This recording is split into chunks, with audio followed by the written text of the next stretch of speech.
എല്ലാവർക്കും നമസ്കാരം. ഇന്ന് നോക്കുവാൻ പോകുന്നത് സിസ്റ്റം അനലൈസിസിനെ പറ്റിയാണ്. എന്നാൽ നമുക്ക് നേരെ വീഡിയോയിലേക്ക് പോകാം. അപ്പോൾ സിസ്റ്റം അനലൈസിസിനെ പറ്റി പറയുകയാണെങ്കിൽ സിസ്റ്റം പൊളിറ്റിക്സിൽ സിസ്റ്റം അനാലിസിസ് അവതരിപ്പിച്ചത് ഡേവിഡ് ഐസ്റ്റിനാണ്. അപ്പോൾ ഡേവിഡ് ഐസ്റ്റിനാണ് സിസ്റ്റം പൊളിറ്റിക്സിൽ സിസ്റ്റം അനലൈസിസ് അവതരിപ്പിച്ചത്.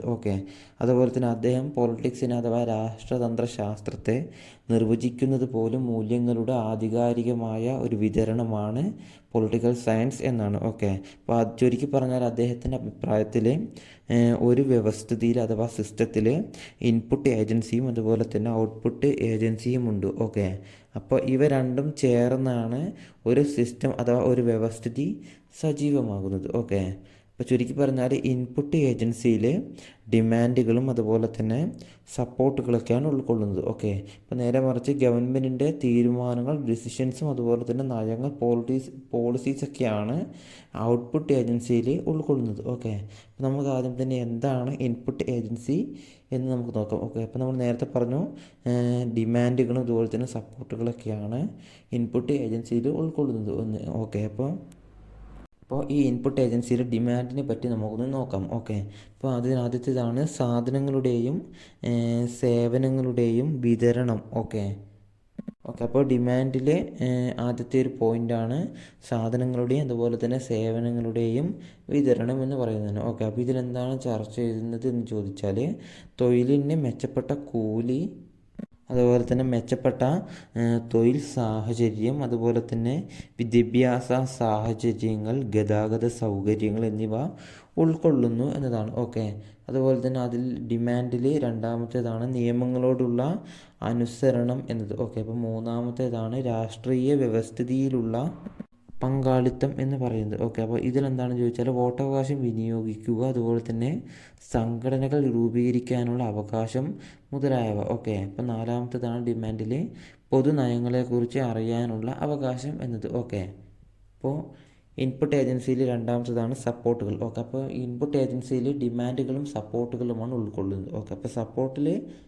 അപ്പോൾ ഈ ഇൻപുട്ട് ഏജൻസിയും ഔട്ട്പുട്ട് ഏജൻസിയും കൂടിയാണ് ഒരു സിസ്റ്റം അഥവാ ഒരു വ്യവസ്ഥ പ്രവർത്തിക്കുന്നത്. അപ്പോൾ ഇൻപുട്ട് ഏജൻസിയിൽ ഡിമാൻഡുകളും സപ്പോർട്ടുകളും ഉൾക്കൊള്ളുന്നു. അപ്പോൾ ഇതിൽ ഡിമാൻഡിൽ നിരവധി കാര്യങ്ങൾ ഉൾക്കൊള്ളുന്നുണ്ട്. ആദ്യത്തേതാണ് സാധനങ്ങളുടെയും സേവനങ്ങളുടെയും വിതരണം എന്ന് പറയുന്നതിന്, അതായത് ഒരു തൊഴിലെടുക്കുന്നതാണെങ്കിൽ തൊഴിലിന് ആ തൊഴിൽ ചെയ്യുന്നതിനാവശ്യമായ ഒരു മെച്ചപ്പെട്ട തൊഴിൽ സാഹചര്യം ഉണ്ടായിരിക്കണം. അതുപോലെ തന്നെ ആ തൊഴിലിന് മെച്ചപ്പെട്ട ഒരു കൂലി ഉണ്ടായിരിക്കണം.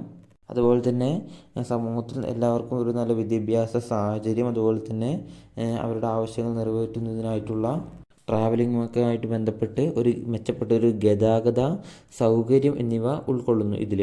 ഡിമാൻഡിൽ. അതുപോലെ തന്നെ നിയമങ്ങളോടുള്ള അനുസരണം ഉണ്ടായിരിക്കണം. അതുപോലെ തന്നെ രാഷ്ട്രീയ വ്യവസ്ഥിതിയിലുള്ള പൊളിറ്റിക്കൽ സിസ്റ്റത്തിലുള്ള ആളുകളുടെ പാർട്ടിസിപ്പേഷൻ ഉണ്ടായിരിക്കണം.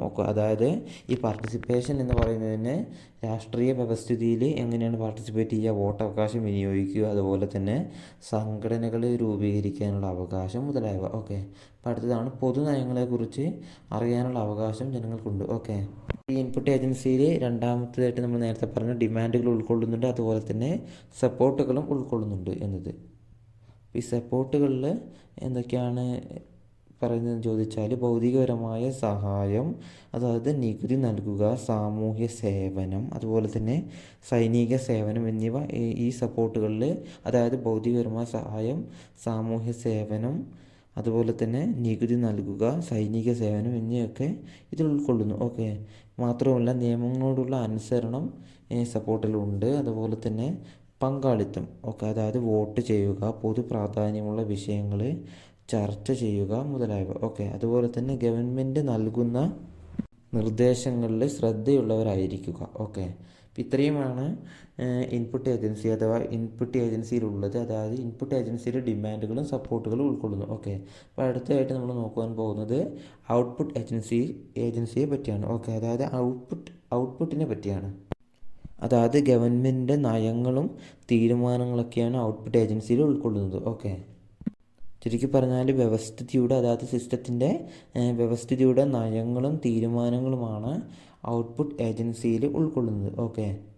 ഇപ്പോൾ സിസ്റ്റം തിയറിയെ പറ്റി പറയുകയാണെങ്കിൽ രാഷ്ട്രതന്ത്രശാസ്ത്രം പഠിക്കുന്നതിനായിട്ട് രൂപീകരിച്ചിട്ടുള്ള ആധുനിക സിദ്ധാന്തങ്ങളിൽ ഏറ്റവും പ്രധാനപ്പെട്ട ഒന്നാണ് സിസ്റ്റം തിയറി എന്ന് പറയുന്നത്. ഓക്കെ, എന്താണ് പൊളിറ്റിക്കൽ സയൻസ് ഓർ രാഷ്ട്രതന്ത്രശാസ്ത്രം പഠിക്കുന്നതിനായിട്ട് മോഡേൺ കാലഘട്ടത്തിൽ നിരവധിയായ തിയറീസ് ഉണ്ട്. അതിൽ ഏറ്റവും പ്രധാനപ്പെട്ട ഒന്നാണ് സിസ്റ്റം അനാലിസിസ് അഥവാ സിസ്റ്റം തിയറി എന്ന് പറയുന്നത്.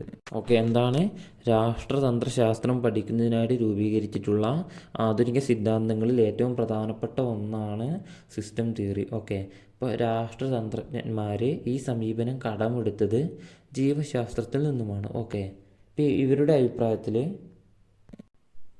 എല്ലാ വിഷയങ്ങളും ജനറൽ നാച്ചുറൽ സിസ്റ്റത്തിൻ്റെ ഭാഗമാണ്. ഓക്കെ, അതുകൊണ്ട് തന്നെ എല്ലാ നാച്ചുറൽ സയൻസുകളും നാച്ചുറൽ സിസ്റ്റത്തിൻ്റെ ഉപവിഭാഗമാണ്. ഓക്കെ, അതുകൊണ്ട് തന്നെ രാഷ്ട്രതന്ത്രശാസ്ത്രം അഥവാ പൊളിറ്റിക്കൽ സയൻസ് എന്ന് പറയുന്നത് വിശാലമായ ഒരു സാമൂഹ്യ വ്യവസ്ഥിതിയുടെ, അതായത് സോഷ്യൽ സിസ്റ്റത്തിൻ്റെ ഒരു ഉപവിഭാഗമാണ്. ഓക്കെ, അപ്പോൾ ഈ വ്യവസ്ഥിതിയുടെ, അതായത് ഒരു വ്യവസ്ഥിതിയുടെ ഘടകങ്ങളും ഉപഘടകങ്ങളും പൂർത്തീകരിക്കുന്നത് ഇൻപുട്ട്, അതുപോലെ തന്നെ ഔട്ട്പുട്ട്, ഫീഡ്ബാക്ക് എന്നീ മൂന്നിൻ്റെയും സഹായത്താലാണ്. ഓക്കെ, അപ്പോൾ രാഷ്ട്രവ്യവസ്ഥിതി പ്രവർത്തിക്കുന്നത് എന്തിൽ നിന്നുകൊണ്ടാണ് എന്ന് ചോദിച്ചാൽ ഒരു വ്യവസ്ഥിതിക്കുള്ളിൽ നിന്നുകൊണ്ടാണ് രാഷ്ട്രവ്യവസ്ഥിതി പ്രവർത്തിക്കുന്നത്. ഓക്കെ, അപ്പോൾ സമൂഹത്തിൻ്റെ വിവിധ താല്പര്യങ്ങളെ വ്യവസ്ഥിതി സ്വീകരിക്കുന്നുണ്ട്. ഓക്കെ, അപ്പോൾ നമ്മൾ പറഞ്ഞു സമൂഹത്തിൻ്റെ നിരവധിയായ താല്പര്യങ്ങളെ വ്യവസ്ഥിതി സ്വീകരിക്കുന്നുണ്ട്. അതുപോലെ തന്നെ ഒരു വ്യവസ്ഥിതിക്കുള്ളിൽ നിന്നുകൊണ്ടാണ് രാഷ്ട്രവ്യവസ്ഥിതി പ്രവർത്തിക്കുന്നത്. അതുപോലെ തന്നെ സമൂഹത്തിൻ്റെ വിവിധ താല്പര്യങ്ങളെ വ്യവസ്ഥിതി സ്വീകരിക്കുന്നുണ്ട്. അപ്പോൾ എക്സാമ്പിൾ പറയുകയാണെങ്കിൽ സമൂഹത്തിന് വ്യത്യസ്തമായ ധാരാളം താല്പര്യങ്ങളുണ്ടാകും. അതായത് ഫോർ എക്സാമ്പിൾ പറയുകയാണെങ്കിൽ നല്ല ആരോഗ്യം, അതുപോലെ തന്നെ നല്ല സൗകര്യങ്ങൾ, അതുപോലെ തന്നെ മിനിമം കൂലി, ഗതാഗത സൗകര്യങ്ങൾ എക്സെട്ര. ഓക്കെ, സമൂഹത്തിൽ നിന്നും ഉയർന്നു വരുന്ന ഇത്തരം നിരവധിയായ ആവശ്യങ്ങൾക്ക് ധാരാളം സപ്പോർട്ടുകളും ഉണ്ടാകും. ഓക്കെ, അത് സപ്പോർട്ടുകളെ പറ്റി പറയുകയാണെങ്കിൽ വോട്ട് ചെയ്യുക, അതുപോലെ തന്നെ നികുതി അടയ്ക്കുക, അതുപോലെ തന്നെ രാഷ്ട്രീയ പ്രവർത്തനങ്ങളിൽ പങ്കാളികളാവുക. ഓക്കെ, അപ്പോൾ ഈ ഡിമാൻഡുകളെയും അതുപോലെ തന്നെ സപ്പോർട്ടുകളെയൊക്കെയാണ് ഡേവിഡ് എയ്സ്റ്റൺ ഇൻപുട്ട് എന്ന് വിളിക്കുന്നത്. ഓക്കെ, അപ്പോൾ വ്യവസ്ഥിതിയിൽ നിന്നും ഇങ്ങനെ അരിച്ചെടുക്കുന്ന ഇൻപുട്ടുകളെ നിരവധി ചർച്ചകൾക്കും അതുപോലെ തന്നെ പരിഗണനകൾക്കും ശേഷം ഗവൺമെൻറ്റിൻ്റെ നയങ്ങളും അതുപോലെ തന്നെ തീരുമാനങ്ങൾ, അതുപോലെ തന്നെ നിയമങ്ങൾ തുടങ്ങിയവയാക്കി മാറ്റി ഔട്ട്പുട്ടുകളാക്കി മാറ്റുന്നു. ഓക്കെ, അതായത് നമ്മൾ നേരത്തെ ചർച്ച ചെയ്തു, ഔട്ട്പുട്ട് എന്ന് പറയുന്നത് എന്താണ്, ഗവൺമെൻറ്റിൻ്റെ നയങ്ങളും തീരുമാനങ്ങളുമാണ് എന്ന്. ഓക്കെ, അപ്പോൾ വ്യവസ്ഥിതിയിൽ നിന്നും ഇങ്ങനെ സ്വീകരിക്കുന്ന ഇൻപുട്ടുകളെ, അതായത് ഇൻപുട്ടുകളിലെ ഡിമാൻഡുകളും സപ്പോർട്ടുകളുമാണ് ഉൾക്കൊള്ളുന്നത്. ഓക്കെ, അപ്പോൾ വ്യവസ്ഥിതിയിൽ നിന്നും ഇങ്ങനെ സ്വീകരിക്കുന്ന ഇൻപുട്ടുകളെ നിരവധി ചർച്ചകൾക്കും തീരുമാനങ്ങൾക്കും പരിഗണനകൾക്കും ശേഷം എന്താണ്, ഗവൺമെൻറ്റിൻ്റെ നയങ്ങൾ, തീരുമാനങ്ങൾ, നിയമങ്ങൾ തുടങ്ങിയവയാക്കി മാറ്റുന്നു. അതായത് ഔട്ട്പുട്ടുകളാക്കി മാറ്റുന്നു. ഓക്കെ, ഇപ്പോൾ ഔട്ട്പുട്ടിനെ പറ്റി പറയുകയാണെങ്കിൽ ഔട്ട്പുട്ട് ഗുണദോഷ സമ്മിശ്രമാണ്. ഓക്കെ, അപ്പോൾ ഇതിൽ ഗുണങ്ങളും അതുപോലെ തന്നെ ദോഷങ്ങളും ഉണ്ടായിരിക്കും. അതുപോലെ തന്നെ ഇത് ചാക്രികവുമായിരിക്കും. ഓക്കെ, ഇത്രയും കാര്യങ്ങളാണ് ഡേവിഡ് എയ്സ്റ്റൻ്റെ സിസ്റ്റം അനാലിസിസിനെ പറ്റി പറയാനുള്ളത്. ഓക്കെ, ഇപ്പോൾ കൂടുതൽ ഡീറ്റെയിൽ ആയിട്ട് പറയുന്നില്ല. അതായത് ഇതിനെക്കുറിച്ച് ഡീറ്റെയിൽ ആയിട്ടൊരു വീഡിയോ ചെയ്തിട്ടുണ്ട്, അതുകൊണ്ടാണ് കൺഫ്യൂഷൻ ഉണ്ടെങ്കിൽ ആ വീഡിയോ പോയി കാണുക. ഓക്കെ, ഇപ്പോൾ വീഡിയോ ഇഷ്ടപ്പെട്ടാൽ ലൈക്ക് ചെയ്യുക, ഷെയർ ചെയ്യുക, ഉപകാരപ്രദമാകുമെങ്കിൽ സബ്സ്ക്രൈബ് ചെയ്ത് സഹായിക്കുക, സപ്പോർട്ട് ചെയ്യുക. ഓക്കെ, മറ്റൊരു നല്ലൊരു വീഡിയോയിൽ കാണുന്നവരേക്കും എല്ലാവരോടും ബൈ.